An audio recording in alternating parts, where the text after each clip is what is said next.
when they thought it was finna end. Thank y'all for riding with me. Well, you know you felt a lot and with your boy stories with me. At this time of, y'all know what I need y'all to do for us, man. Like, share, comment, and I repeat, smash that subscribe button, y'all. We are on the road to 100,000 subscribers. If you new to the platform, welcome. Y'all know the motto by now, man. Kick back, relax. I got the rest of the show. AV Mob, let's get them. Man, let's go. What's up, Mob? We back at him again, man. Kicking it off from the top. Prime Story Time, episode 25. Let's dive into it, man. So now, y'all, this story right here, man, is how one family was truly destroyed over wicked and wild situations. So we got a household full of, let's just say, street dudes. Now we got a father, an uncle, and we got a son. So now out of the father and the uncle, the father got a son. You feel what I'm saying? So of course his uncle would be his father brother. So now they ripping and running. They growing up in the streets. Pops and big uncle, they the ringleaders of the family. They the ones that actually put the family name on the map. Now I don't know about around the world, or more so I do know around the world. When you got a bloodline full of a good name, when you got a bloodline full of thoroughbreds, it's always that one guy, that one person that put the family in the game. And contradiction, you can be a man or female to be the first one that put your family in the game, because a lot of people feel as though, man, why they always got to be a male. No, sometimes it's the females that put the mad game down. Sometimes it's the females that move to the city, get intertwined or start dealing with the big ball or the big boss. They end up working together. She part of the organization. They end up hooking up. They end up having a child. Now, boom, here you come, born into a family or a bloodline full of something that you had no idea that you would be born into. So, boom. Big Uncle and Pops, they putting the 1-2 down in the street. They ends up taking over this whole neighborhood. So now they got this whole neighborhood under compliance. But situation end up happening. They end up getting into a little street war because, of course, sometimes, or for some reason, dudes just won't let you have a good run. When you in the middle of your run and you putting your 1-2 down, you getting money hand over fist, even if the bodies ain't starting to pile up yet. This is where the violence coming at. This is where the bodies begin to pile up at. Somebody minding your business, somebody wanting what you got, somebody feeling as though you shouldn't have it. And why shouldn't I have it? Because you feel as though you should have it. No, you ain't the one to dictate how I hustle. You ain't the one to dictate the blessings that come upon me, especially the ones that I earn. We not talking about something that's just given to you. I'm talking about you waking up every day, putting on that big coat, standing out there on that corner, rain, sleet, or snow, doing what you got to do to put your family in the best position. So now they doing they 1-2 little dudes on the other side of town. They feel as though, man, them niggas soft over there. We should go take that block. Now, mind you, you going so far out your way. You stay all the way on the other side of town and you got me on your mind. Or you got my organization or my operation on your mind. So boom, little dudes on the other side of town, they end up sitting their little goon squad across the city. They ends up, letting off some hot stuff. Big Pops and they not going for that. They ends up rallying up their troops and they soldiers. They send the troops back over there. But the war end up being so vicious and so dangerous. Newspaper articles, man. So now, once the feds get involved or the police get involved, they start plucking and knocking dudes off for real. Pops end up doing, let's say, an 8-year bit. Big Unc end up getting sentenced to 10 years. But before Big Unc end up going to jail, he has a child. So now, mind y'all, keep this in mind. Pops is going to go do 8 years.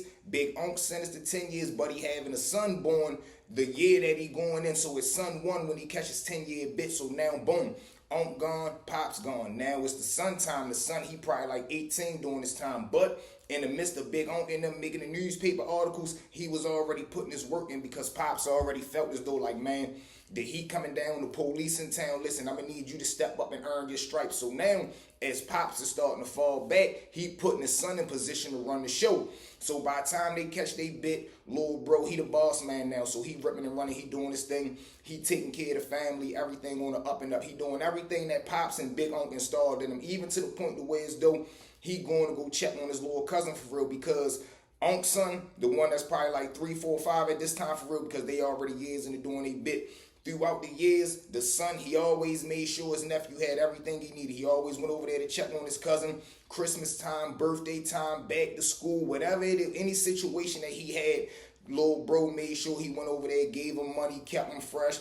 kept him staying out the way, kept him in school. He was the one that was like, listen, shorty, you the one that's going to make it. He had dreams of being a football player. So now, cuz like, listen, you don't got to hustle. You don't got to do nothing in the streets. Anything and everything that you want, just call me. You want a new car, I'm going to buy it for you. You want the icy shoes, I'm going to get them for you. You want the new clothes, I'm going to buy them for you. You want money just to have in your pocket to impress the girls, I'm going to give you that. You want whatever you need, just call me. You ain't got to look to the streets to go get nothing, because that's where 9 times out of 10 the streets get us at, because we want things. It ain't that we need them. We want things and we go home and can't get them. So now in our mind, we develop the mindset of, shit, I'm grown, I'm going to go get it myself. Now, mind you, in our mind, we telling ourselves we grown, but in reality, we only 12, 13, 14 years old. We ain't nowhere near grown. So now, Lil Cuz doing this thing for real, big cuz he running the block, he got his strips in order. Anything that's going on in the streets and anything that got to do with taking care of the family, he got it under control. Boom. One day they have a little family reunion. All the family meet up. They go to grandma's house. Boom. Lil Cuz pull up after he go bip a big sale. He probably got like $3,000 on him. Boom. He pull up.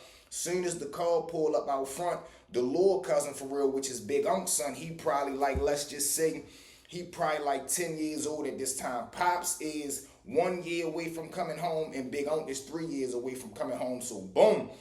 Soon as he see the car pull up, Lil Cuz dart outside. Oh boy, my cousin here, my cousin here. He jump up in the car. Cuz, what you doing? Oh man, can I sit in the driver's seat? Where we going? Take me here, take me there. Can I have some money? Whole time, big bro already know the routine. He go in the pocket, he give him like $600, and he give it to him all in fives, because he like, boy, go ahead and cut up when you go to school. I want you to have a big pack. And he like, shit, when we done here, I'm gonna take you up the mall, grab you a couple of outfits for real, so you can be icy going back to school this week. Now, his little cousin like, yes, man, I love when I see my big cuz, I swear to God. Boom, he jump out the car, he run back in the house. They go ahead, continue the family reunion. Everybody having a good time. Everybody having fun. They doing a 1-2. Boom. Big bro say shit. His phone go off. He say, shit, I'll be right back. I gotta go bit my plate real quick. Now, his little cousin so eager, and he already promised him, you gonna take me to the mall. At the, once the reunion over, he like, can I go please? He like, shit, come on. He jump in the car, he like, look, I'm gonna hit my sale, we gonna go to the mall, come back here, you gonna be able to show your gifts off, because there wasn't really no other kids in the family during this time except him, so he was the spoiled one out of the group. He like, shit, I'm gonna take you to the mall, you gonna be able to come back, show your aunt, your uncle, your mother, everything I got you, we gonna have a ball. Boom. He go hit the sale. When he go hit the sale, situation happened. There's some little dudes down the block. He don't got beef with the niggas around there, but like I told you, it's always dudes that's envious, jealous, and they want what you got. So the little dudes looking at it like, man, nigga Ray Jack, yo, but his car got 5% on it. Now, if y'all don't know what 5% tints is, that means it's cruddy all the way around, it's smacked all the way around. You can't see inside the car. So the little dudes can't see that he got his little cousin in there for real. So they put the plan together. They gonna go ahead and shake him for real. So as he pull off, they jump in their little van. They start to trail him.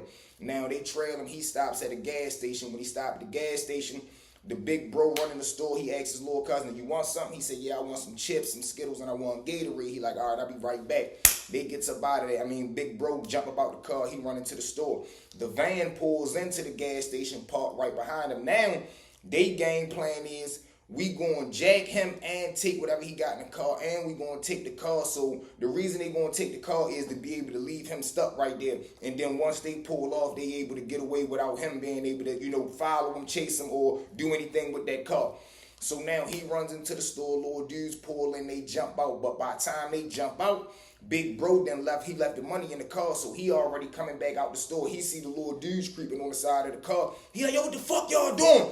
When he say that, though, he ready come out to hit the little dudes is already in position, though, creeping on the side of the car. Mind you, they so wicked and wild and hot. This is broad day at the gas station, so by the time they see him and they recognize that it's him and they see him coming off the hip, they just get the nailing at him. Boom, boom, boom. But as the shots go off, his little cousin in the car, he kind of sharp, but he's still a kid and he's scared at the time. He jump out the car. Now, mind you, he ain't no stranger to hearing shots go off, and he know, man, I gotta get the fuck from right here because I see these guys on the side of the car. He jump out, he go to start running towards his cousin somehow, some way. Little dude just out of a panic and he gets scared. As big bro is dumping back, or he trying to let his shit off for real, he tell his nephew, get on the ground, or he tell his little cousin, get on the ground. The little shooter dudes that's letting off for real, they go to the side. He gets so scared, accidentally, he just let one off. Boom! He ends up hitting little shorty. Lord Cuz end up falling. You know, he ends up clean. But during that time, the dude that's letting off where that ends up hitting the cousin, he's still on the side of the car. So he opens the car door, jump in. I don't know why. I mean, I do know why he left the keys in the car, because he was just going to run in and run back out. But the keys are still in the car and the car is still running. He jumped in the car, throw it and drive. Boom, he S off. Now, as he S off and like pulling out of the gas station, the big cousin is getting on the ground. He probably hit the back seat of the car. Boom, boom, boom. But it's too late. There ain't really much you can do. They gets up out of there. The van go the opposite way. The van back up in reverse, turn the car that way, going back. So the car that they took from him, they go straight and out. The van back up and go the opposite way, and they just gonna meet up wherever they meet up at. But now, Lil Cuz is out of the way. He M1, he clear. Police arrive at the scene, and Big Cuz get locked up because he got the joint. And he's still getting charged with the shooting. So he go to jail, and he wouldn't leave the scene because my little cousin right here, I ain't tripping about going to jail, none of that shit. They arrive at the scene, they lock him up, boom, he gone. They get Lil Cuz down to the hospital, he pronounced clear. But now, word get back to the family. So when word get back to the uncle who child it is, he like, man, what the fuck happened? You know, word come back, he was with your nephew, so forth and so on. Things end up going left. You know, your son end up getting hit. He lose it. Now, mind you, he got like 9 months left till he come home. And he know his nephew coming into the system. I don't know why he make this call, or, you know, I guess he just going through a flood of emotion. He done just lost his son. He a part of a high-ranking organization. He order his young boys, when Shorty come through, punish him. He don't say M1 him. He say punish him whole time. When the word get to the jail that Shorty going to, it's some dudes there that's doing high numbers, life, double life, 80 years. And when they get the word and they move, they not coming to play. They get the word, they ends up taking a hit. They slide down in Lord Shorty's cell. They ends up hanging that motherfucker in them, but they take it too far. Big bro don't end up pulling through. You know, he ends up M1 and in prison. And the dude that ends up doing the hit, he ends up getting grabbed up. But he ain't really tripping because he already was serving double life. But now look at that. Now nephew gone. 9 months go by.